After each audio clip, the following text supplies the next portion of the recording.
guys already know this is the main one tapping in all the way from H-Town, Houston, Texas. I'm here with my boy T.A.G. T.A.G. T.A.G sucks. T.A.G, very nice, very evil. T.A.G's not cute. Yeah, that's T.A.G shit. Whose house? T.A.G's house, baby. The only thing we're gonna do is take over, baby. Oh, it's true. It's damn true. Free fall as I die through the kaleidoscope in my mind. No rope up to climb. Gotta remind myself that I'm fine. Mama, I don't really. What it is and what it do, T.A.G Nation. Welcome to the first of many live editions of TMI, aka Tag Me In, where your original iteration, you know, the triple threat of the IWC. You have me, Mr. TPC, ScooterRay. What What are we doing? What are we doing? What do you mean? What is this? What do you mean? What are we doing? This is who it is, who it was, and who it's forever been. What are you talking about? Exactly. Nah, this is who it is, who it was. So I don't know what you're talking about, sir. All right. Like All right. you're reacting like you've never seen me in this way before. Like that's the crazy part. This is the same lane as Nico with his curly fro, man. Look, I've seen Nico's hair like that for real, so I don't know. I'm talking about the wig that he wears when he's on stream. What wig? I think that is his hair. No, No. He has a wig that he was that I he know, was wearing. I know. Oh, but no, you're not tripping. You're not tripping. Okay. But to my right, the prince of prediction wants to be the king of prediction and wants to run this whole gambit. Lip Dizzle, aka Lip Diesley, as we may call him. That's right. And that beautiful, handsome human being down below. He's the heartthrob of it all. You know, Mr. Long Hair Don't Care. Look at that. Look at that. Live for y'all. Luxurious. Jaeger bombastic. So fantastic. Fellas, how y'all doing? How y'all feeling? Shit, Doing clearly great, this is feeling what better. we're doing now. So I guess I'm all right. Look, sometimes you gotta just embrace the weird, the good, the bad, and the ugly, as we used to say. Ugly? No, In that ain't previous nothing ugly iterations here, of guys. this podcast. But yeah, so with a little nudge, The only thing ugly is these haters in the IWC, my guy. facts. With a little bit of nudge, we decide that going forward, we're gonna try to make this podcast live. You know what I'm saying? And thank you, Ladybug, with the nice hair. You know what I'm saying? You know what I'm saying? Some of y'all can't grow this luxurious look, but you know. You did that shit overnight, Yeah, though. baby. It was wild. You know, overnight, which is crazy. You know, we here. But yeah, professional wrestling. We are here. We are here. Back. But We back. And we back. let's go ahead and get these news started. Mhm. Pat McAfee announced seamlessly that he's done with the WWE. Or we won't never see him again. Now, of course, we don't know if No, it's true, wait. Don't go. if it's a work, if it's a shoot, whatever. But Pat McAfee pretty much said he's done. Don't expect to ever see him again. What you mean I can't grow that nice hair? What? Haters. What? The Haters. hate right now. The hate is crazy. I mean, I granted, I know Jaeger has the just bouncy. Do I need to do it volume, again? but come on. That is the hate is crazy. This is what happens when you go live. You just get hated on in real time. This is crazy. You know, it's almost like nobody has to hate for me. It's just wonderful. Wow. It's already showing up. Wow. Wow. That is crazy. Wow. But like I said, Pat McAfee. From a bro to a hoe. Wow. Dizzle, Jaeger, are y'all missing? Are y'all gonna miss Pat McAfee? Are y'all gonna? A little bit, because I actually like Pat on commentary. because he actually brings commentary. yeah, he brings a bit of energy to commentary that is sorely missed at times. Because I mean, nothing against I mean, of course, nothing against Michael Cole, but nothing against Graves. Yeah, Corey Graves. I don't know why I was blanking on his name for a second. But usually when you get commentary like that, it's paint by the numbers.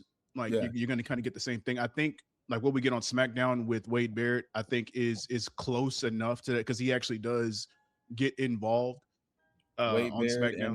And I just forgot his name. Is it what, Joe Tessitore? Thank you, Joe. Wade and Joe. Okay. Thank you, because I'm like, I just forgot his name. So yes. No, I forgot it too. Yeah, but the thing was, like I said, just no, stop, don't go, please. No, it was fun watching him in ring, but and that's what I was about to get ready to say. It's a difference if he goes back to commentating, but if he keeps trying to do in ring stuff, because that's what turned the fans so sour with his last run. It was like, why are you shoehorned in this Cody Rhodes and Randy Orton story? Like, what? Like, no, please, no. Yeah, on that stuff. Yeah, we can do without like the force stuff, but I mean stuff with like the storyline with Gunther, or when you go back to NXT with the Undisputed Era and everything like that. I think like that stuff's fine because it's better in limited doses. But which I mean, granted, the WrestleMania stuff was a limited dosage, but it was just so unnecessary when it came to the storyline. Stuff like that, I think, usually sours people on it. But yeah, I mean, little irrelevant moments like seeing him jump from the announce table into the Rumble because he was actually in there. We're funny. I mean, we've had that with Michael Cole when he put on his singlet and that's true too. No, those are always entertaining. Yeah, so I mean, it goes hand in hand, but it's just it's weird. It's a weird situation. But I mean, as far as him like being gone, commentary I'm gonna miss, but everything else, whatever. Okay. Okay. Nah, I don't want to segue it that way, but fuck it. Speaking of being gone, Ilya Dragunov and WWE are pretty much going to part ways. They're not going to re-sign Ilya, so they're going to just let his contract run out, and Ilya is going to be free to do what Ilya wants to do. Now, this is one of the weirdest cases because somebody so intense, somebody that's so good in the ring, they really looked at Ilya and was just like, nah. But what another podcast before the bell, he shouldn't have got that tattoo. They said Ilya got that tattoo, it was over. They said it was over for that man once he got that neck tattoo. Look, man, this generation, especially this year, neck tattoos have been taking major L's. Yes, they have. Yes, they have. I'm still surprised that we haven't heard a Great American Throat about Cody Rhodes at least once. Thank you for the input, sir. I know we're waiting on it. I'm sleep.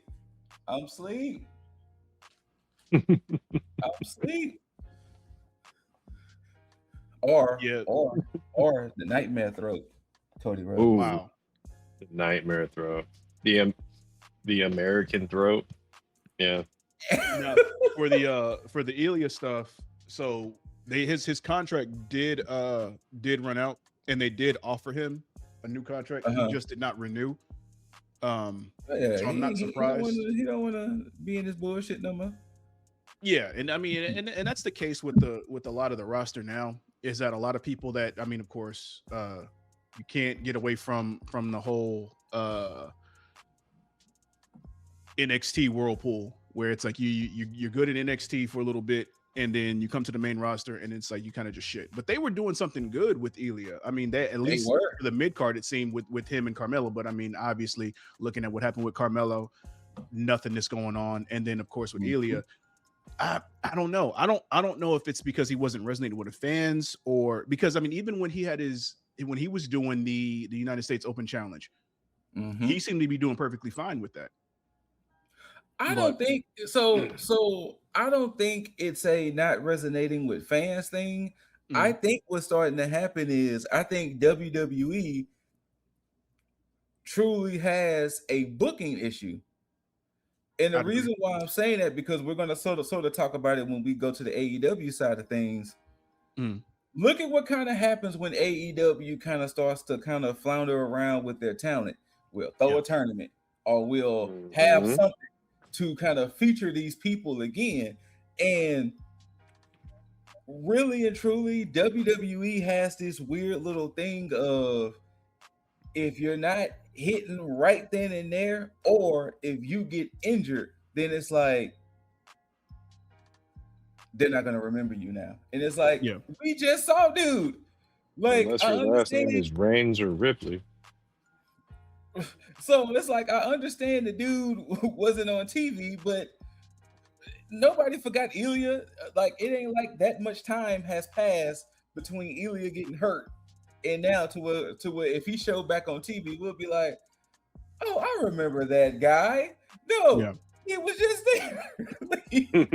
So they just have this weird thing, and it's like, I think it's really more of a creative issue, because even on the other side of that, Jordan Grace, you bring Jordan Grace up, and you did fuck all with her. Like, what?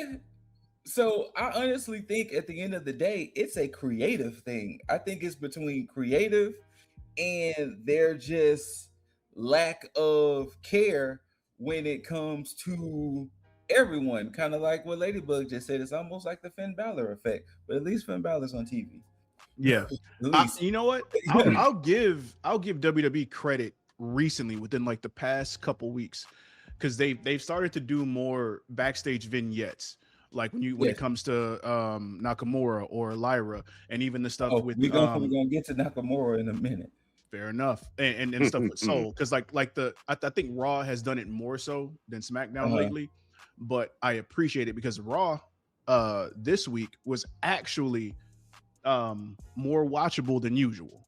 So they are making changes. Really solid. Go ahead. No. I'm agreeing with you. Like, it was actually pretty solid. It was actually a very enjoyable Raw. Yeah, 100%. You're gonna have to remind me how far back this was, but the clip that I shared with y'all earlier about Ilya, when people started no-selling his moves that we saw as like, that was like this year, like spot moments, like when people started no-selling his things that like were like little signature moves of his, that's when it felt like he was just going downhill. Like he was losing whatever heat he had, whatever sparkle, whatever shine, whatever word you want to use for it. I think so. To that video's credit and detriment, yes, they were no selling, but at the time they was trying to get the MFTs over as Bloodline 3.0. Yeah, I also think it's kind of weird too with his finisher, because the H-bomb, it's like, it's not something you can look at and be like, oh, it's a finisher. It looks like he's just jumping on and just hitting you. So exactly, I don't know if anybody on the main roster was that familiar with his moveset for them to be able to know like what to sell and what not to sell in that regard. I agree. But yeah, so and he was just an intense man who just, put on some great matches. And of course, everybody was waiting to see him versus Gunther, but it never happened. Yeah, so. Which they could have easily been doing that that whole feud right now if that was the case. And everybody who knows, when they wrestled on NXT, they tore the house down. Yeah, NXT UK. Yeah. So, but I'm assuming he's going to appear over in the AEW land of things, or maybe he may New Japan go back and wrestle in the UK, RSA, or New Japan. New Japan. Go ahead and join United Empire. New Japan. Honestly, they could have him. I mean, wait, he's gone now. He's moved to the alumni section, but I'm pretty sure he's still, he's gonna have his 90 days. Oh, okay. So yeah, I was about to say if he was still anywhere near active or before he got alumni, you could still even now save him by have him run in on a Gunther match at the next pay-per-view and start that whole feud up. Yeah, I think they already like kind of over and done with him because absolutely, apparently. And Dizzle, you brought up a good point because I'm glad you brought his name up. Shinsuke Nakamura. Mm-hmm. Hey, I feel like somebody in WWE heard you when we was talking about Naraku and we was talking about Hiromu supposed to be joining Naraku because they changed that shit quick. Hiromu is going to be the tag team partner of Shinsuke because Shinsuke had teased when after the MFTs pretty much won the tag team titles. Shinsuke did a vignette where he teased and he was like, you know what, I'm gonna need some help. I can't do this on my own. And in the back there was silhouettes of Hiromu because I don't know what his name. I mean, Nox Raijin was a name that was thrown around, but we don't know for sure. But Hiromu was the silhouette, and all I could think about was somebody heard Dizzle because they changed that shit real quick. They changed that real quick about Hiromu joining Naraku. But yeah, and then from what I read, since Hiromu is joining Shinsuke, there's going to now be a push for the tag division. That apparently the Creed brothers have been active on main event, so they may show back up on Raw. Okay. They're saying that they may keep Rusev and Ethan Page as a tag team. Okay. I forgot who they said possibly might start beefing with the Vision now. I forgot what tag team they said. Outside of Alpha Academy. It was another tag team they mentioned that may start beefing with the Vision soon, but they want to start getting back into tag team wrestling again, which sure. Which I mean, given the situation, which we'll get into later, given the situation that happened on AEW with their trios division, it seems like you're talking about something stacked. Like, they really trying to get their shit up. Yeah, but so I just wanted to acknowledge Dizzle that somebody heard you about that Naraku and Hiromu, because when you said, hey, get him far away from Naraku as possible, they did it. If that be's true, then start listening to me on some other shit, please, WWE. I got ideas. We also want to give Prince Dizzle over here. Right? Oh, Freddie Prince Dizzle. Actually, like the ring. Freddie Prince Dizzle. But speaking of congratulations, also give congratulations to the Animal Batista. He is taking over the role of Kratos in the live action Amazon show. So they made it official. Yeah, Ryan Hurst tore his pec, so they pretty much scrapped the 4 episodes he did, and they're gonna reshoot the show. And they chose the Animal Batista to be Kratos. So I like it. I'm making a face at that picture, but I mean, this is him. I'm not mad at the pick. I'm not mad at the selection, but I'm that photo though. Yeah, I this man is 57. He's living his 57-year-old life. And I think out of all the in-ring to Hollywood actors, Batista has taken the acting bug. Taking a lot more seriously. John Cena has done his work, but I think Dave Batista has become more versatile because he's taken more dramatic roles. He's taken serious action roles. He's done. Batista's been in the MCU. He's been in the world of 007. Drax will be comedy. What else? He's done an M. Night Shyamalan movie, if that means anything to people. Yeah. Batista has done a lot, and that's why when I made that video year back, that I truly believe that Batista is my favorite wrestler turned actor. Like he has done a little bit of everything, So, and like I said, John Cena is not that far behind. No, not at all. Right now, still give it to my boy Dave. Now, if Dave takes this role as Kratos and he shoots that shit to the moon, shout out to Cameron Grimes. It's over with. Over with. Give it to him. Over with. I'm gonna need to see a young Kratos at some point. See, that's the thing. They're taking the show for what God of War is now. Yeah, we're from 2018 and on. Because they've already said come season 2 of the show that they're gonna recast Atreus to make an older Atreus. So they may do a flashback of the younger Kratos. Yeah. Then why? Hold on a sec. They're gonna recast Atreus to be a little bit older to make him like Ragnarok age. Yes. Then why even get rid of Ryan Hurst? Well, I mean, that pack didn't take long to heal up. Well, because they want to continue to film straight up. Because I mean, with them having filmed the 4 episodes already, they would have to take that break. And if they're trying to reach a deadline, they're going to rush production on this with Dave Bautista for sure. And especially if film them 4 and then film however many it was supposed to be that season anyway. All right. Yeah. But yeah, I was of the mind that they were gonna naturally age the kid like as like they're gonna use the same kid throughout the whole way through and have him age up. They already came out and said that they're gonna recast the kid that's playing Atreus, so that way he'll be Ragnarok age, you know. So yeah, interesting. Who did they get? Because the kid who's playing Atreus, he looks young as hell. Like he looks like like even if they give it a couple of years, he still wouldn't look that much older, you know. So oh yeah. I'm about to say like he looks like a little child. Like he doesn't look like, oh, give him 2 years. Nah.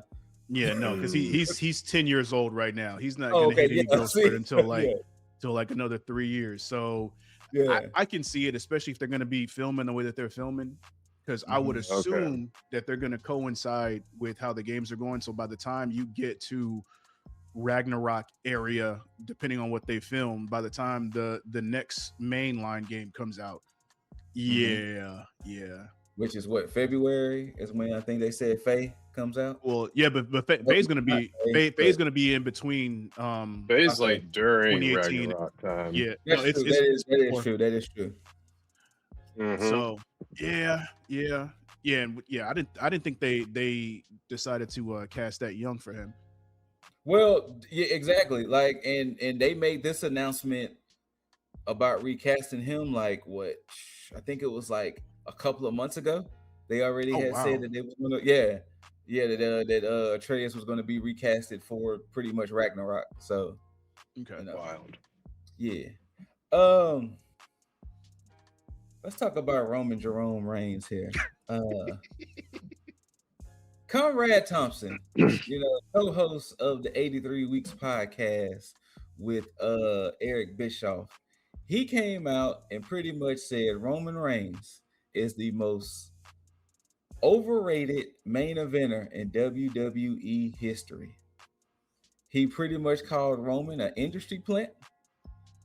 And pretty much to go deeper into what he said, he said he just flies in, takes 12 minutes to get to the ring, wrestles kind of the same match, does it really, really slow, gets his hand raised and moves on. He even said he even said he's Goldberg if Goldberg worked more than 10 minutes. And of course he said more. He even recently doubled down by pretty much saying the whole pretty much Anawahi family and all of that it all falls under the umbrella. And it's like, wow, this is what we doing. Now, I'm going to give y'all my point of view from it. Y'all don't have to agree. Y'all can disagree. I look at this with a little tinge of racism. And I'm going to tell you why. Oh. This is wrestling. Pro wrestling has still been one of the only sports where it's been white dominated. This is the first time in wrestling history where people of color have been the face of this sport. And we have never heard any of these type of criticisms like that before. Because if the bloodline was the Hart family, would this comment been said? If the bloodline was the Von Erich family before they struck tragedy, would this have been said? If the bloodline was if the Rhodes family would have had multiple people, would this have been said? I feel like this is one of those things to where, since Samoans and Tongans have been in the front of everything, you can be overcritical to somewhat make your point. And that's the reason why I say this sounds a little more racially motivated, because I understand what he's saying about Roman. I can get it, but we're not going to act like Roman hadn't put in the work to be in that position that he's in now, too. You know, it ain't like Roman just really going out there and he's just stinking up the joint and they're steady like, damn, man, we got to see Roman Reigns again? No. When Roman Reigns typically goes out and had these matches, they're typically pretty decent matches. They're typically pretty good matches. So it's not like, you know, Roman Reigns is just ass out there to where it's like, damn, we got to watch another Roman match? So I don't know. But what do y'all think? I don't think I would go as far as to say racially motivated, although I can see that standpoint. It does help the case that there has been so much other talent that we have even spoken on that have not gotten pushes that they deserve, or maybe they got like a half a push and then they just dropped them, like they just didn't know what to do with them. And yet when they have seemingly run out of ideas with other wrestlers like Jimmy or Jay at times, or even with the NFTs or somebody else that is of a Samoan descent,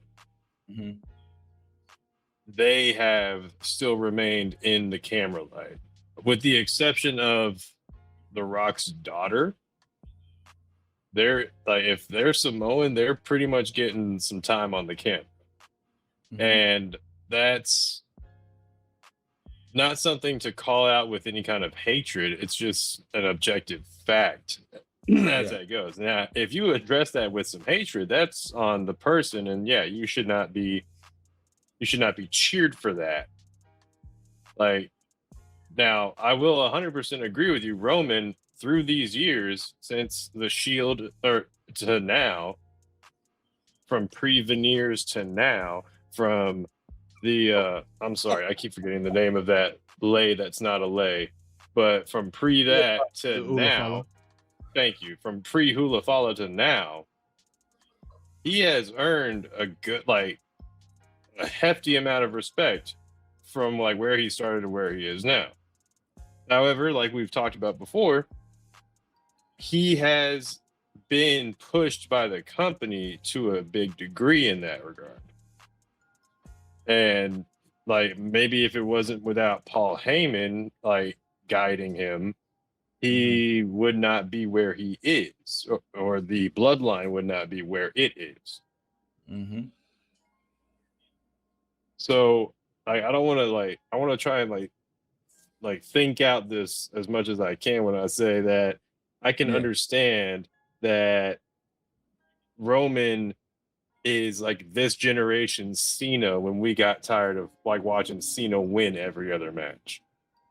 I'll say, and this doesn't help the case on the racially motivated part, but I'll say at least with Cena, when we knew that he was going to win, he at least made it some kind of an interesting fight up until you start seeing the 5 moves of doom. Yeah. Like Cena against Big Show. Oh shit, is he actually gonna get him up and do an FU to him? Or like freaking going against Lesnar or Angle or whoever the hell else? Like it was different methods used, but yeah, up until shoulder tackle 1, shoulder tackle 2 started showing up, you didn't know how the hell these things were gonna pace out. And he's had matches that were squashes and matches that went for 30, 40 minutes.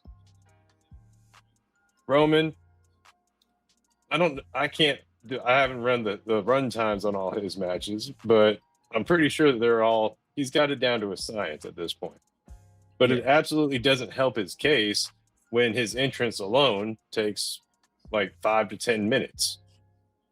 That is true. Which at this point, I'm with it. Only reason why I'll say I'm with it, because I'm not gonna sit here and act like Undertaker didn't have long ass intros when he had PLE matches or pay-per-view matches. That was literally part of the persona, though. But yeah, you can make the same argument for Roman. You can make that same argument. I'm not saying you can't. Yeah, you can make the same argument, but yeah. The man was literally dead, though. That is true. But what you got, Dizzle? I'm gonna agree with all of you on about 95% of what you guys said. I'll disagree slightly with what you said, Scoot, with the examples that you placed forward, with the especially with the Heart Foundation. Because unfortunately, and I'm saying a big unfortunately, that they did not push them the way that they pushed the Bloodline. I wish they would have. But of course, you know, they were the halfway foreign heels at the time. So I understand like that booking to an extent. The one thing I will say that the Bloodline is comparable to would be the Freebirds and the Von Erichs, because at that time with the Freebirds and the Von Erichs, they were fucking superstars in that territory. Yes, and they were. And I will slightly agree with your example of it maybe being racially motivated in a sense to where it's like you're not going to look at it in the wrong way because of the fact that, you know, at that time you're looking at them superstars. You look at the Bloodline, it's like, could you potentially be getting tired of it? But I also think in a multitude of reasons, if you look at the Bloodline, them holding titles for so long, especially with Roman, what was it? Was it 3 years that he held it? Jaeger. Here you go right here. So SummerSlam. Thank you, Lady 36 minutes match. Yeah. But go ahead, Dizzle.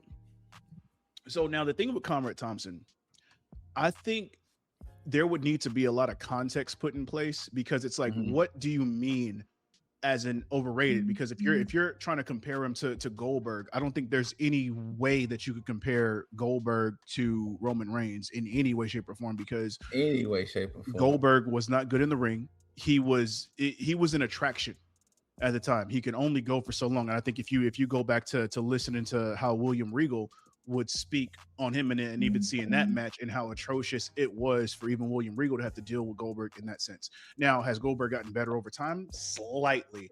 But, you know, I don't think there's anybody in that realm that you can compare Goldberg to and be like, oh, yeah, this is apples to apples in the situation. Absolutely not. To your point, Scoot, when it comes to Roman putting in his time, he has put in his time. You think about the whole shit with the Shield. They were putting out matches from that point on, and then even past that point when they were trying to push him. It's not like they tried to push him and he wasn't doing anything. They pushed him and he was actually putting his time in. So, and I hate the fact that it comes at this point, because it's like people get behind him, so then it seems like he's overrated because he found a niche to find himself in to then work for him, and then all of a sudden it's like, damn, he's overrated. It's like, that doesn't make any sense. Now, I will agree that you could make the argument that, hey, did he do it on his own? If he didn't have Paul Heyman at the time for the booking and stuff like that, could you then say, would he be able to build himself up? I don't know. But that's a question for a different time. But if we look at it in comparable to all the other stars, let's say Stone Cold, Rock, and I'm specifically going with faces of the company, Stone Cold, Rock. I guess you can say Shawn Michaels and Bret Hart in a split, but more so Bret Hart than Shawn Michaels, because I never view Shawn Michaels as a face of the company. John Cena. If you look at all of them, Stone Cold, came in as the ringmaster, had to get himself over in the King of the Ring with that promo. Strike a luck at that point. Rock came in as Rocky Maivia. People hated him. When he got with the Nation Domination, he got himself over by going heel.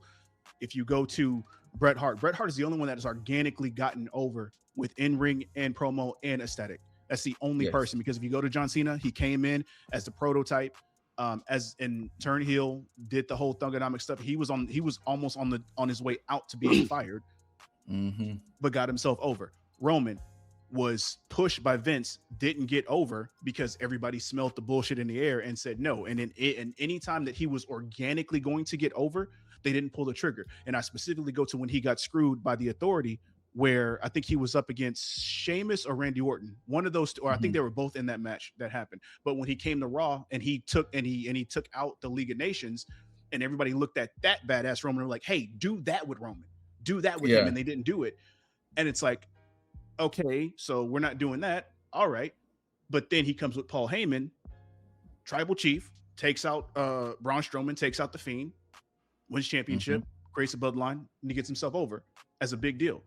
All of those things outside of Bret Hart are all shit that every fucking 95% of the faces in the company did. So it's hard to say what makes him overrated if he took the same route that all the other people did. Now, granted, yes, he got pushed by Vince, and you can add that as an asterisk to the situation, but other than that, he didn't do anything else that nobody else did before him. So that's why I'm trying to figure out the context and what he meant, because even when I heard him say it, it's almost like it just can't. It's like, yeah, he's overrated. I don't. You know what? You know what I really think it is. In all honesty, I think it's more fatigue than it is anything else. And when you having the fatigue, of course, your criticisms can sound like hate, or it can sound worse. And I think, and I'm not trying to speak for Conrad Thompson because, whatever, but I think with a lot of people, I think they're just having fatigue because the bloodline stuff just keeps coming back around. And it's like right when they want to showcase Roman without the bloodline, nope, we bring it back in a different iteration. We bring it back in a different way. And I think it's more of just it's fatigue, because it's like, can we do something else at this point? Because I even read in his comments that he's comparing the bloodline now to later NWO. So I think it's more bloodline fatigue rather than Roman being overrated, because we're talking about main eventers, and you're saying Roman Reigns is probably the most overrated. Yeah. Like, sir. Okay. Well, so I think it's more fatigue. Well, then let's take it this way then. Yeah. So with the NWO, there was obvious fatigue, because when you run something through the fucking ground, where you go, I mean, and we'll talk about the glory parts of it first. NW Hollywood and NWO Wolfpack.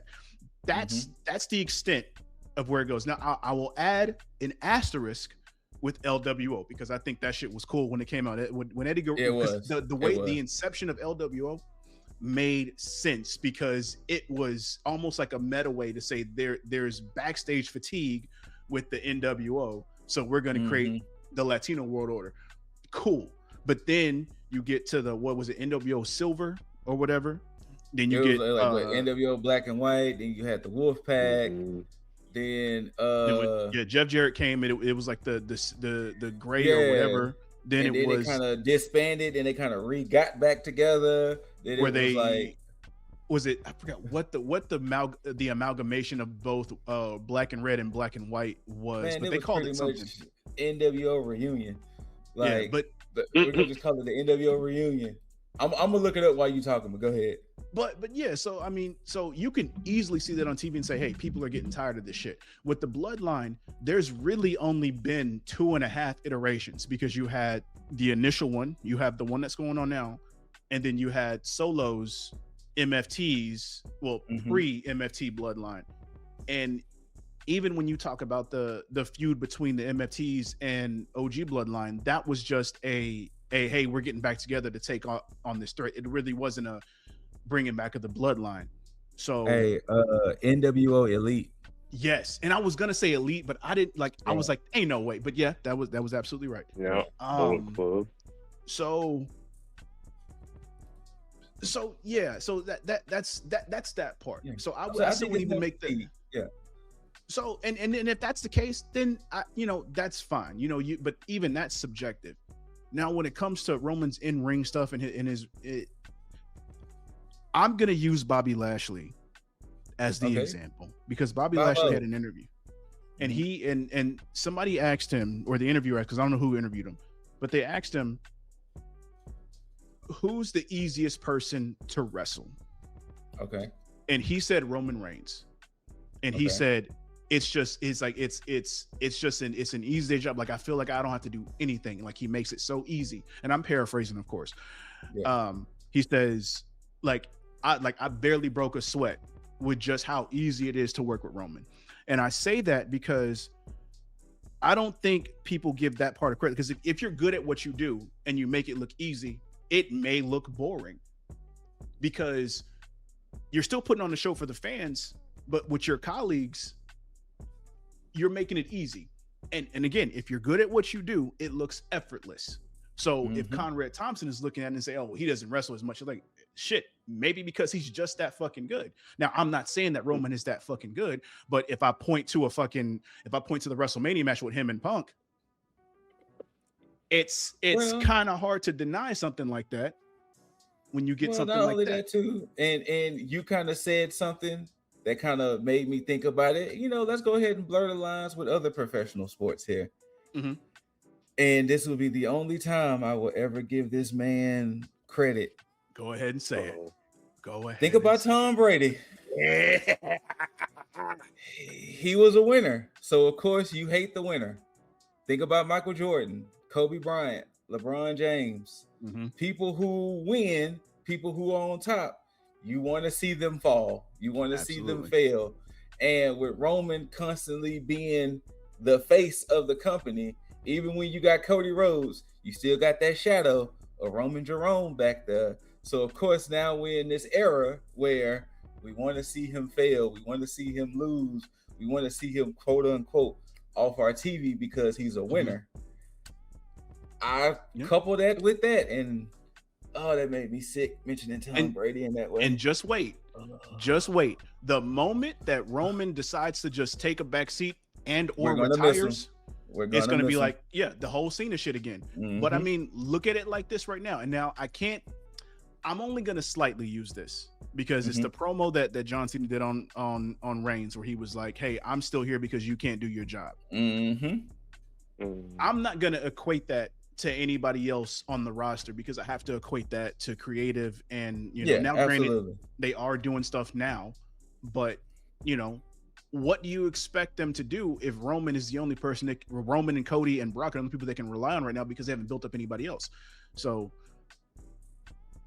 had they been doing everything by the numbers, we would have already had somebody ushered in already, and we wouldn't even be having this conversation. There you go. Well, speaking of ushering in, and that was a great segue for this one. Going down on Sunday night's main event, Obafemi, Braun Breaker, who's supposed to be the future. Now, in my opinion, I think it's a little too soon to have this match, but also too, I don't see this being, or as Dizzle like to say, a fuck finish. I don't see this being a clean victory for either man. And of course, this is not going to be the only time they're going to wrestle. If WWE is smart, this should be your new Cena Randy Orton type situation, if they're smart. Now, the only thing that I would say do different than Cena and Randy Orton, you don't have to give us Cena and Randy Orton every month. Mm-hmm. They can always kind of circle back around every now and then. Like, we don't have to get, Cena Orton, Cena Orton, Cena Orton, Cena Orton in a cage, Cena Orton in a I Quit match, Cena Orton, Cena Orton. Hey, this is the last time we gonna fight. Asterisks, Hey, I won the Royal Rumble. Guess what? Cena Orton. You know, so you know, kind of spaces out a little bit. Yeah. You know, but like I said, I feel like they're gonna have it too soon. But hey, we're here. Overfemi Braun Breaker. And they're supposed to have the contract signing Monday on Raw. So yeah. I genuinely don't think we did need to see it, like you said, like this soon. Like this could have been early 2027 if we really needed to push. Like this could have definitely cooked before we saw it. But yeah, like you said, I hope to see some kind of fuck finish. Somebody like maybe the rest of the division coming out, fucking this up. We're not getting a clear, definitive answer. Yeah, Exactly. I had the same feeling when this popped up, but then maybe like the past couple days it switched, and I did think about the same thing you said, Scoot, with the whole Cena and Randy Orton, because I was like, this is gonna be your new rivalry, a la Cena Punk, Rock, Stone Cold, Triple H, Stone Cold, Triple H, Rock. And I think if they do it right, because I think this is maybe behind, maybe past time they should have done this. If they're gonna build up, because I mean, again, just like we said with the Roman Reigns stuff, they should have already been built up to this point where this should be like maybe like their second match within this. But I think if they, because Oba has to go over, in my opinion, because I agree. And it really more so goes to the stuff that Paul Heyman said, where he's like, you know, the two people in this ring understand how this goes, and there's one person that doesn't. Speaking of Braun Breaker, where it's like, hey, you're not seasoned enough yet to understand. Like Oba may be new, but he has a mentality. So Oba going over and being that big guy, and then Braun having a chip on his shoulder, and then having to work his way back for Oba. And Oba, I think Oba should win and then brush Braun completely off, and that rubs the fucking salt in the wounds of Braun Breaker to where he has to like get fucking. Exactly. You know what? You're saying it without saying it. This should damn near be Goku and Vegeta. In a way, yeah. And Braun in a weird way would be Vegeta. Like, oh, this motherfucker. All right, bet. Hey, they say I was doing a 23 mile per hour spirit before. I'm gonna increase that bitch to 25. That bitch to 25. What human you know running these ropes at 25 miles? You know, so yeah, and then throw in a little bit of Shawn Michaels Undertaker, where Shawn Michaels is trying to get that next match with Undertaker for Mania. Yep. Okay. Give me all of that. But also interesting booking decision tomorrow night on SmackDown. That number one contendership match that happened at SummerSlam is being cashed in. KO and CM Punk for the WWE the undisputed WWE title. So yeah, this is happening. Couldn't get this on a pay-per-view? Nope, SmackDown, baby. You getting it on SmackDown. Kevin Owens is like brought back so ceremoniously just to shut him down on TV. Man, I hope this is the upset of the night. Hey, we're not even putting it on Sunday night's main event. You getting it on SmackDown, big dog. Yeah, well, it's in Canada too, so that's one of the reasons. Yeah, innocent Canada. I hope that this is the biggest upset and just fucking head spinner to make. I hope KO wins this. That's all I can say. I know he's not gonna, but I hope he does. I mean, for the swerve, it would be nice. It would be really nice. It would be fantastic television. Yeah. But I do believe that Sami Zayn may play a part in this. Oh, absolutely. Absolutely. Are we gonna just go back to the Sami KO feud? Yes. I mean, I'm never mad at their matches. Oh, they did fantastic work together. I mean, yeah, it's Triple H and Shawn, but you know, just more rugged. Yeah, it's more rugged. Yeah, a lot more beard. Yeah. But yeah, also in case y'all haven't been keeping update, this is how if the graphic pops up, this is how that World Heavyweight Championship tournament is going. Penta beat Laredo Kid, La Parka beat Psycho Clown, Dragon Leap beat El Hijo. Jesus Christ, my Spanish. is trash. Basura. El hijo de Dr. Wagner Jr. El hijo de Dr. Wagner Jr. Ray Phoenix beat El Fiscal, so now Penta is taking on La Parker. Dragon Lee is taking on Ray Phoenix. Most likely it's going to be brother versus brother, and most likely Penta is going to be taking on Roman Jerome Reigns at that Mexico City show. Yep. For the World Heavyweight Championship, especially since Ray Phoenix is Cruiserweight champ. So yeah, it's most likely going to be Penta versus Roman at that Mexico City show. But I will say this: the matches have been fire. The matches have been fire. So I will give AAA has been a pretty fire promotion, man. That is also true too. And Dom, I hope you've been shining up that title to go ahead and give it to El Grande Americano, because yeah. Sidebar. I will say this because look, TK, just if you come across this in the ether somewhere, man, look at what they're doing with AAA and just please do the same shit with Ring of Honor. I mean, I know you're doing stuff with Ring of Honor. Just please, just give it some more prominence. Like, make it feel like something, man. Yeah. But yeah, hey, they're breaking necks over in Ring of Honor. Yeah, well, that right? They are. They need to break the right. But yeah. So speaking of Bloodline, You guys already know this the main one tapping in all the way from H-Town, Houston, Texas. I'm here with my boy T.A.G, and guess what? The only thing we're gonna do is take over, baby. Make sure you guys like, comment, subscribe, and hey, enjoy the journey, oops. Hello.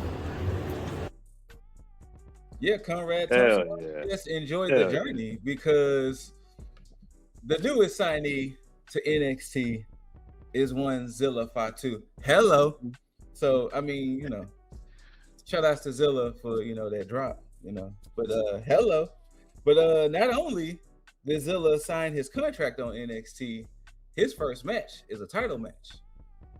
So what began as a triple threat match at Heatwave between Tony D, Grayson Waller, and Cruz Montana is now a fatal four-way with Zilla added to it. So hey, Yeah. WWE is throwing everything they can since Heatwave is counter programming all in, but all in though. I mean, all in though.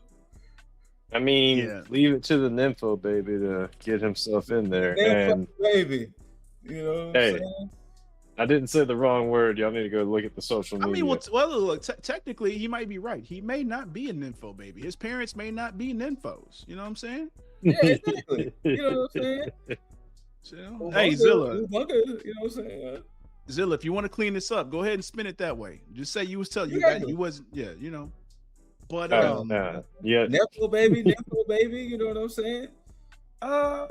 yeah, they can't, they absolutely cannot, and I mean this just wholeheartedly. They can't pull a Naraku 2.0.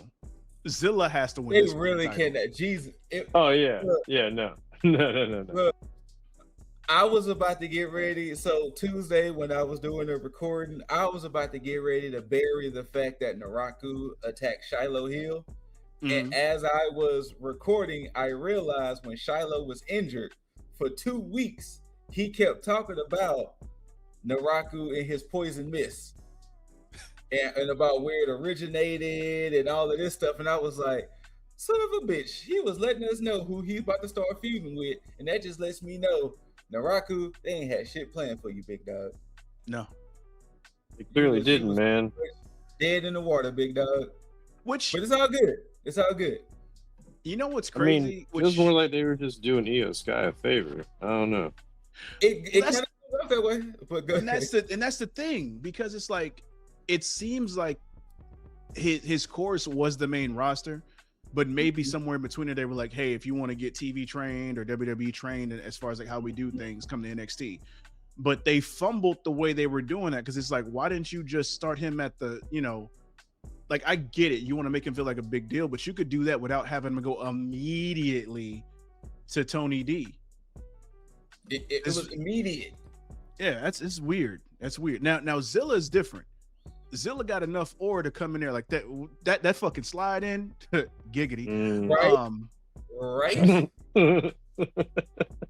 Like you couldn't ask for a better debut on NXT. Yeah, I Like, agree. Now, if he wins, the shit makes sense. The crowd when he wins. Him. Yeah, exactly. When, because the crowd is behind him. You know, like you said, he got the aura. Like, look at the photo. He looks cool in this photo. You know what I'm saying? And shout outs to Dizzle's favorite wrestler, Robert Stone.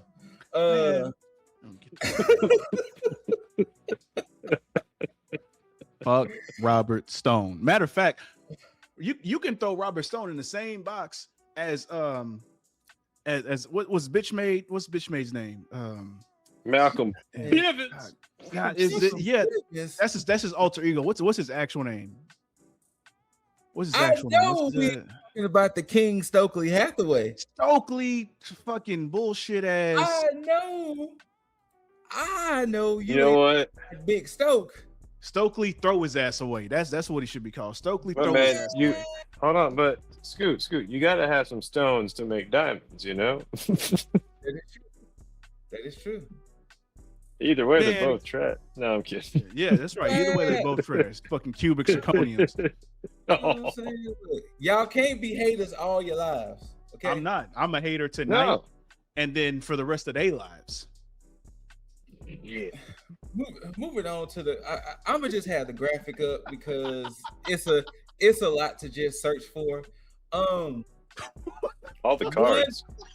It's a lot to search for, you know. So we're gonna just talk about AEW Dynamite as a whole, and I'm gonna just say this: I would have betted money that All In Finals was gonna be John Moxley and Jay White for the Continental Cup. Nope, it went down last night, and I was like, "Son of a brother, bitch. Son of a bitch." You telling me? I knew going in from the jump, the finals was going to be Mox versus White for the Continental Cup and Championship. But nope, they gave that to us last night, and I was like, "Oh." Tony Khan hit us with the gotcha, bitch. Anyway, pretty much now, I'm all but certain it's going to be Mox and Nigel McGuinness now. Yeah, I was about to ask that if you think that's where Mox is going. Yeah. But yes, Moxley defeated Jay White. Nigel McGuinness defeated Hechizero. So those two gentlemen move on, and now we're waiting on the match between Claudio and I totally just forgot who Claudio is facing. Kingston. Yes, Claudio and Kingston.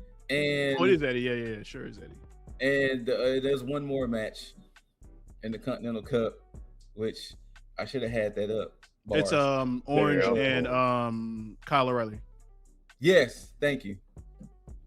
So yeah, but yeah, Nigel and Mox is probably going to be in them finals.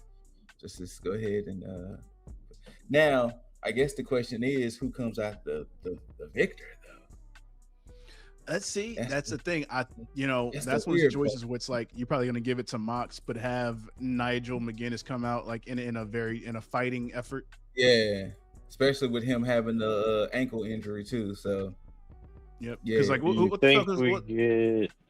I'm thinking we get Kingston versus Cassidy in the finals. I would. No. I mean, you're talking about talking about in the next blind draw. Yeah. Okay. But yeah, so like I'm thinking Eddie Kingston beats Claudio, and I'm thinking Cassidy beats Kyle O'Reilly, but I wouldn't be mad at all if Claudio beat Eddie Kingston. Okay. I'm gonna ask y'all this, and I know how I feel about it. Why the fuck did they turn Kenny Omega heel in this situation? I don't think they're turning him heel. I think they just he's not. Did you not hear the things Kenny was saying? Oh, he said some terrible things. Don't say shit like that. Yeah, but that's Kenny being Kenny. Big dog. That is Kenny. The cleaner. The cleaner was categorically known as a villain. You don't say that shit as a face and it'd be I like, mean, you could nah. make the argument that when he like hit Osprey before like he gave Osprey the chance to hit him, you could argue that Kenny made that turn. I think that's when it happened, when he hit him with the one wing angel, But and it was like, okay. But I I wouldn't was like, necessarily even say that he's like full cleaner heel though. I'd say at this point he's the face that's going against like the hometown baby face. Like because regardless of like what he's saying, the fans still popped for him for the main event. Of course, I would be on that side if it wasn't for the shit that Kenny is saying. Because he said some wild shit. Yes, they're not on some hey sportsmanship. You know, let's have a great match. Kenny is like, hey, you know you're gonna fail in front of your son, right? Motherfucker, what? You know what I'm saying? Like, what you like, you know, so he said, yo. And plus, Kenny hit him with a one wing angel through the table last night too. So it's like he said, hey yo, after all in, your kid might have a new favorite. You know, no, of course, yeah, that line, of course. But then let me ask this, because this is where it kind of confuses me, because I don't know if this was always the path for them to go down, and maybe they're just playing this shit layer along the way, because you could easily write this off as like sportsmanship thing. Hey, you know, you want to be the best, I want to be the best. Hey, let's go ahead and make this a sportsmanship thing, kind of like, you know, Shawn and Brett and in WrestleMania, where it wasn't until close to the end of the match and before they restarted the match, the Iron Man match, where Brett had showed heel tendencies, which you could have easily done with them going to Wembley. But it seems like now, and just my perspective, and just from my perspective on this, it just seems like they're in desperation mode and they're trying to really build this, and they're trying to find some foundation to build this whole feud on, instead of it being like, hey, this is going on. Because who's to say that the initial plan wasn't it to beat MJF and Osprey? Well, and see, now that you're saying that about the initial plan, to me, turning Kenny Omega heel or heel adjacent is to me equivalent to bringing Pat McAfee into the Randy Orton and Cody Rhodes feud. Randy Orton and Cody Rhodes sell itself. Kenny Omega and Osprey was selling itself. Okay, so then let me ask this then. If that's the case, then what would have been the point of putting Omega in that position? If not to just go with MJF from the beginning. So the way I'm looking at it personally, the same reason why Tekla lost to Willow. Sorry, where the fuck is Tekla? Probably in Japan. That's the Triangle of Madness. Because where the hell they went? Where the hell did the whole group go? But I'm looking at it as Willow and Mercedes is sexier on paper than Tekla and Mercedes, because we can play off of Willow and Mercedes history. Omega and Osprey look sexier on paper than MJF and Osprey, mainly because, and this is the only reason why I'm saying mainly because this is All In. And when it's All In, Osprey getting his crowning moment, beating the god of professional wrestling, rather than Osprey getting his crowning moment beating MJF. Okay. Because I was about to say something different, but I actually agree with you, because thinking back on what happened last night, them actually throwing in the Don Callis stuff, which now kind of some of that stuff actually makes sense, where it's like, hey, you need help. That you beat me fair. Okay. So I don't like it. They just went about it weird. Yeah. That's fair. I don't like it. It makes sense. I just don't like I like the idea. I don't like the execution. Yeah, that's all it is. They just went about it weird because you didn't have to turn Kenny to this weird heel. Like, Kenny could have just stayed Kenny, and it could have just been, hey, like literally they could have been they could have been having matches on Dynamite or Collision or whatever, and it could have just been like Kenny is still trying to prove he's the guy to professional wrestling.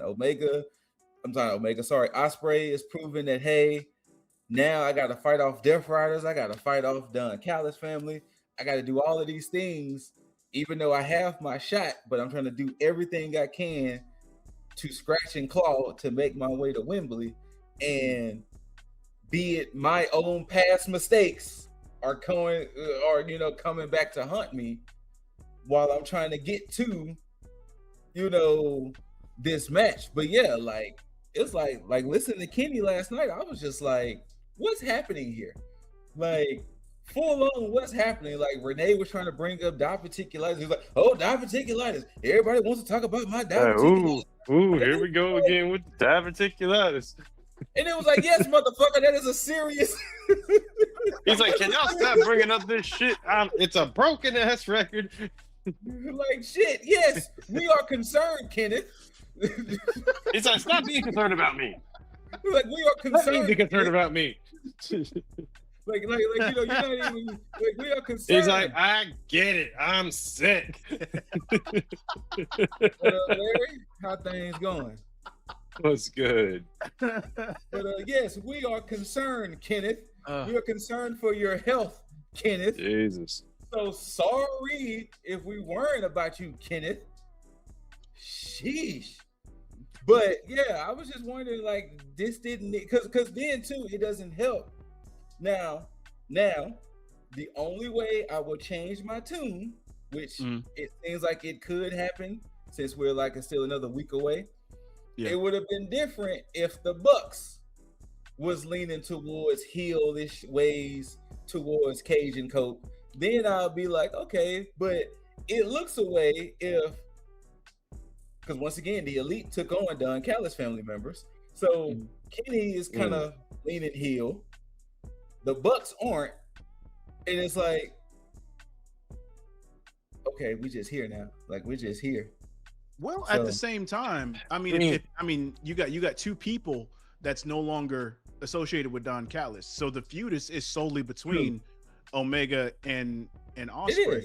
So I would lean on the fact that Kenny, in a way, and I could be wrong, but Kenny in a way is more so young boying Ospreay. Oh, he's 100%. Absolutely. So then that's why it would seem more heelish, because of course anybody that's behind Ospreay and is like, oh yeah, face. Why would a face treat another face like this? But it's just like, in that situation. But the animosity makes more sense, especially when it's like you use Don Callis to get an edge over on this situation. So I know you're not better than me. I know you can't beat me. So I'm gonna treat you like the little runt that you are because you're not better than me, and I'm gonna show you.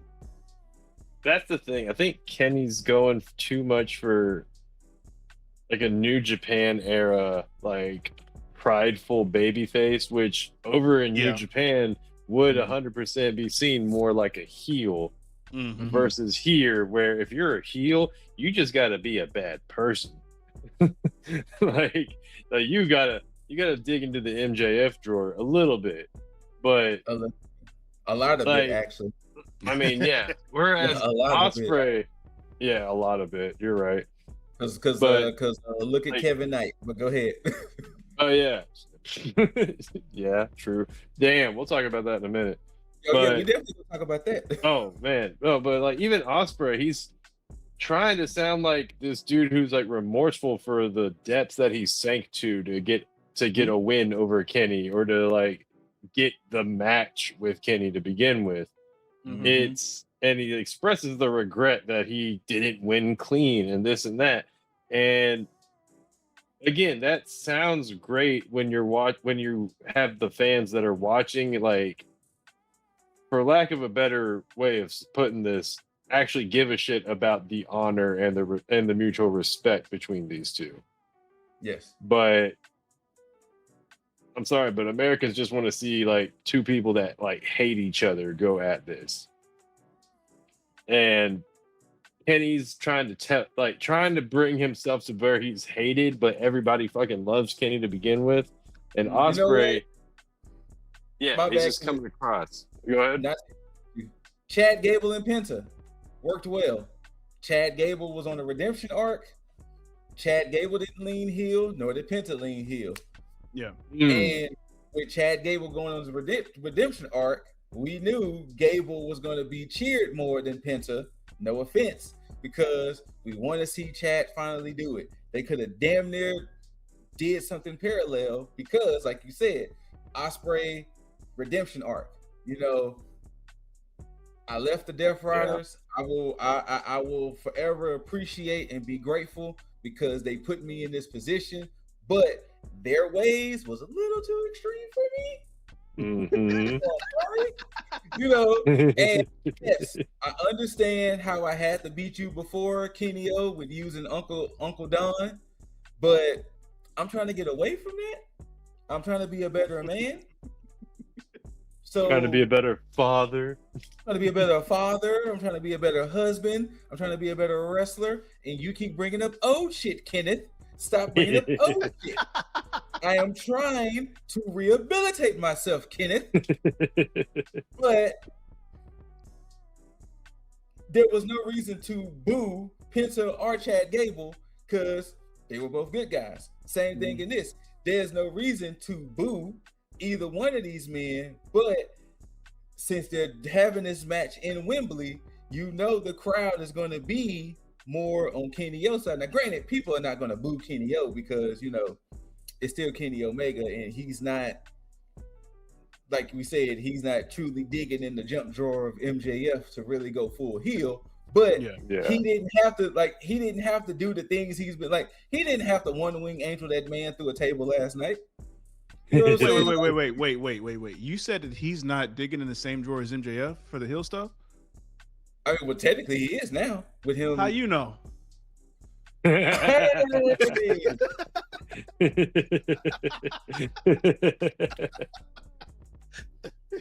How you know? Ladies and gentlemen, we're gonna go ahead and wrap this one up. We appreciate y'all.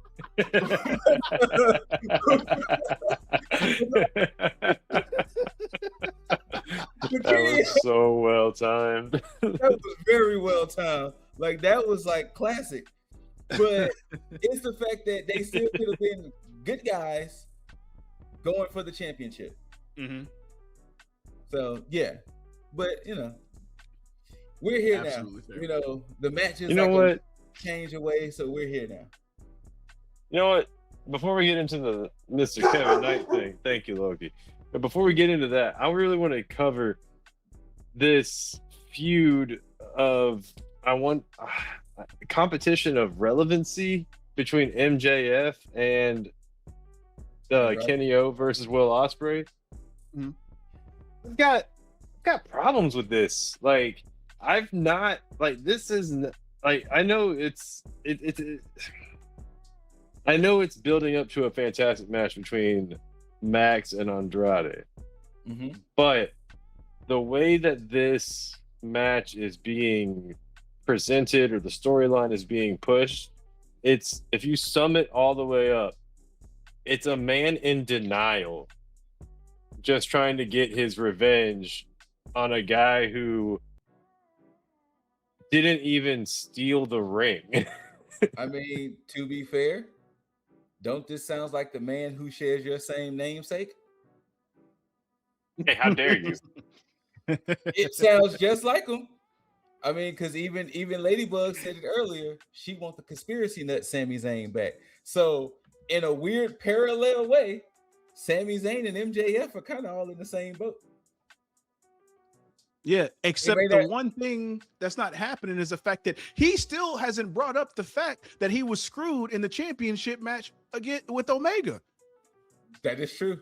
So it's like you have a valid argument, and you are not using it. That's like because he consistently screws people over. But that's like saying, the kettle black. I have a bullet in my back pocket, and I have an empty gun right now. But instead of taking that bullet, putting it in the clip, loading the shit up, and popping off, I just throw the fucking gun. Pretty much. It's like, or you switched pants and forgot which pants the bullet was in. so here it is, you just bringing an empty gun. You just got an empty gun and don't remember which pants you had the bullet in. So you just start pistol whipping instead. Pretty much. You just pistol whipping like the fuck, man. But you're right, because he was screwed. But I guess the way they're looking at it is, I guess the heel got his comeuppance. Yeah. You know, I mean, again, energy. I'm fine with it because Andrade's looking like fucking money right now. So Andrade should be star right now. No, Andrade's fantastic. I feel like this is just a way to get Andrade in on All In. That's fine.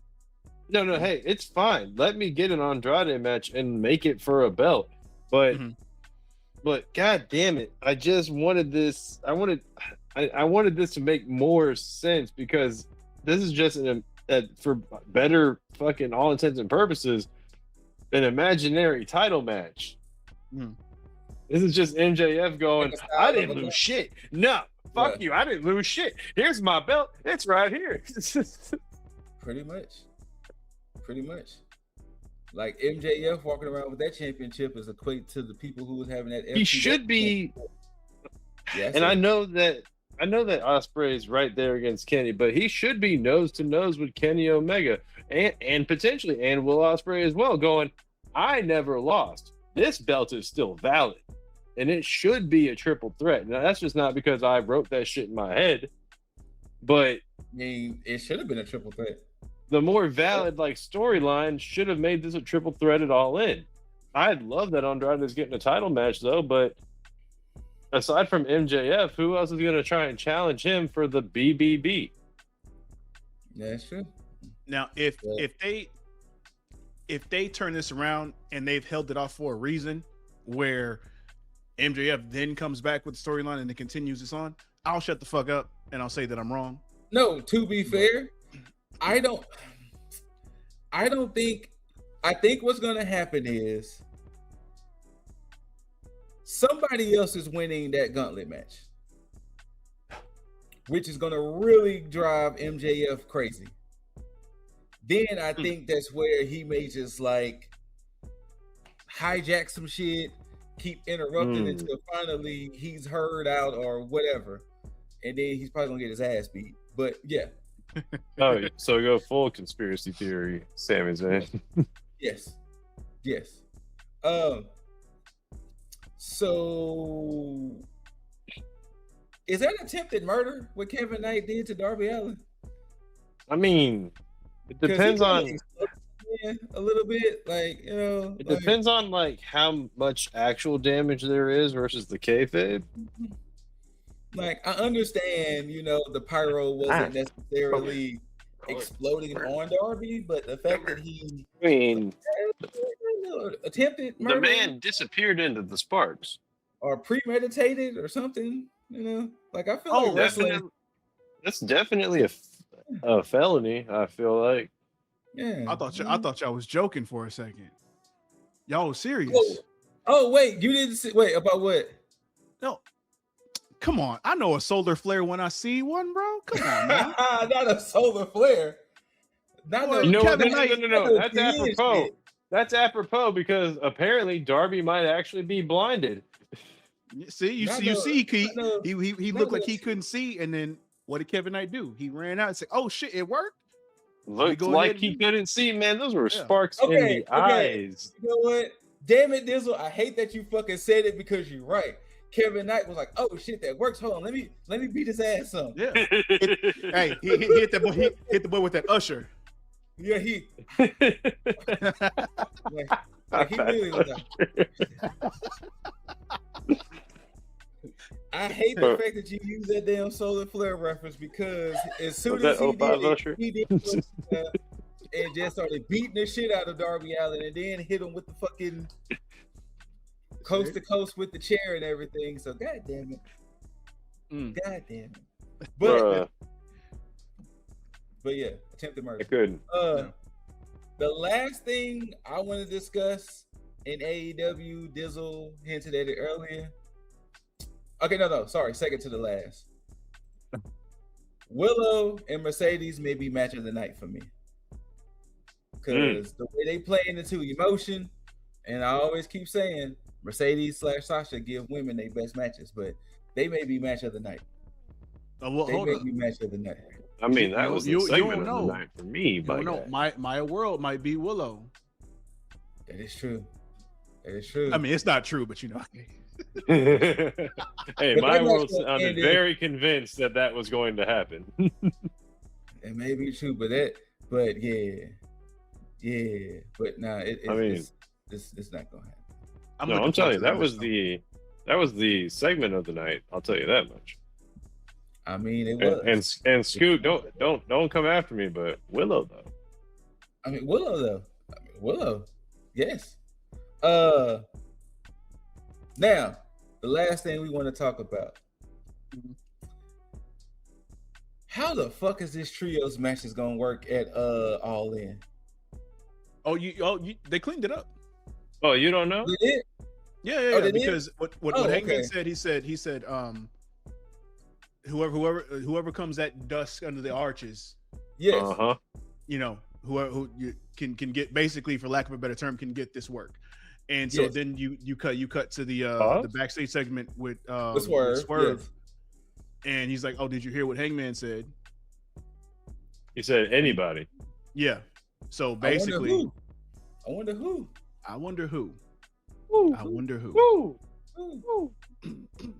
But it is funny because I said the shit wrong 2 weeks ago when I was like Daybreak. No, it was Daybreak, wasn't it? No. Daybreak was right. My terminology on Daybreak was wrong. Okay. My time of day was wrong. I was thinking dusk when I said Daybreak. Dusk is the opposite of Daybreak. And it was funny because Hangman used the term dusk. He did. And no, it's funny because Ladybug goes, "Who out here fighting at dusk?" About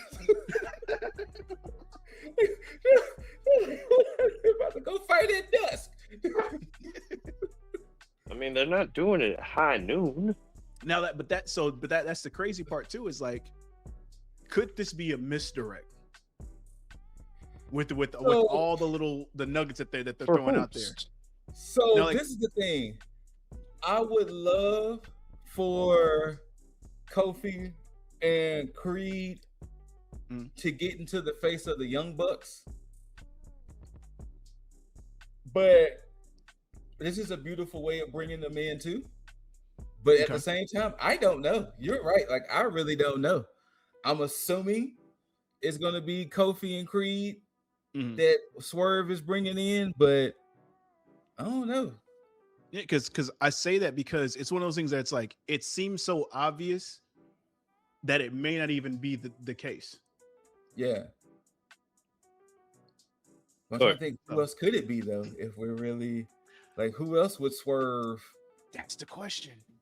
Who else could it be? Who else could it be? Who? Who? But I mean, I appreciate that the trios division, and oh my God, I am so glad Gabe Kidd is back because I got tired of the goddamn Connors and Finley just get beat up on. Shit, I am glad that Gabe Kidd is back. Oh my God. But yeah, we got the Dogs, we had the Conglomeration, we had the Bang Bang Gang, you still got the Demand. There's a bunch of Lethal Theory. Them two. And we're about to have the fresh week. You know, so not the fresh week. They gotta be the next level up, you know? Not the fresh week. But yeah, so I'm excited for this trios match. Now, the only thing I hated about this trios match, I hated that all of this had to come at the expense of the Demand, because the Demand really didn't have to lose to Hangman and Brodito for this to really still go down. Like, it could have still went down the way it went down without the Demand losing. You know, but that's just me. You know, just saying. But yeah, That's fair. I'm telling you, bro. No, Bandito know where the bodies are buried. That man knows. He's where gotta the bodies have something. He know where the bodies are buried, because boy, Bandito. When the last time he defended that damn championship? When the last He's time a new forever champion, bro. It should have gone to Swerve. Should have gone to Swerve. I agree. No, remember you originally Or said Andrade. No, I did, but once they ran up the feud, once they introduced the feud between him and Bandito, I was like, you know what? Just go ahead and give it to Swerve. But yeah, Andrade technically should have been the one, but I'm okay with that now, given the situation. Yeah, because they found a way to pivot this in the necessary direction for Andrade. I'm cool with that. But yeah, we are now at that beautiful, beautiful time of the show where we want to get things off our chests. And Jaeger, anything you want to get off your chest from this week?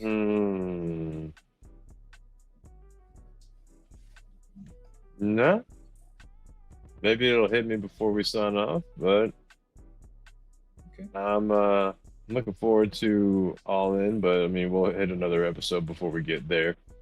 Yes, next week will be the preview episode of All In and NXT. It's a lot. How about it's a lot of stuff. This guy, Mr. Deasley, anything you want to get off your chest? Oh. Yeah, it's very fucking simple. Justice for Dirty Dom. Treat this motherfucker the same way that they treat him on AAA. It is not that fucking hard. Oh, I'm not mad at that. I'm not mad at that at all. But you know what? I'm gonna pad it nicely with a little bit of cushion. Mm-hmm. What they are doing with Stephanie Vaquera right now, keep it this way. You have a window that you're using her in right now, and it is perfect. You're letting her speak at the right amount of time, in and out. That's it. This is good. Facts. Keep it this way. But facts. No, I'm trying to be Miles Bourne all the way in. Hey, all of us can't live dreams. You know what I'm saying? Oh man. Can't live dreams. My get it off your chest is I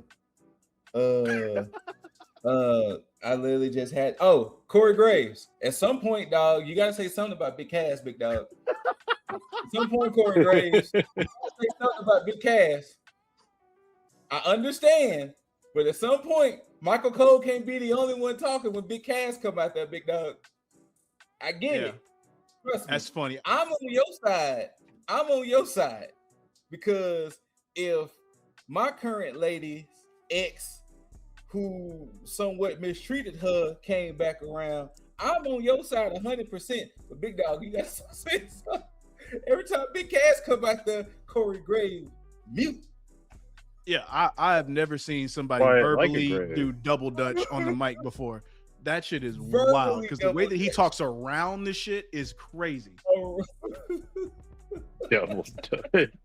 It is a beautiful thing. Like, Big Cass is attacking Javon Evans. That's all you got. And then he'll say something about Javon Evans and then like leave it at that. And then like if he refers to Cass, he'll be like, he got the better of him. And then it'd be like, we watch AAA too, bro. You be having a lot to say on AAA. What's going on? I get it. Don't get me wrong. I am on your side, Corey Graves. But Michael Cole be the only person talking with me.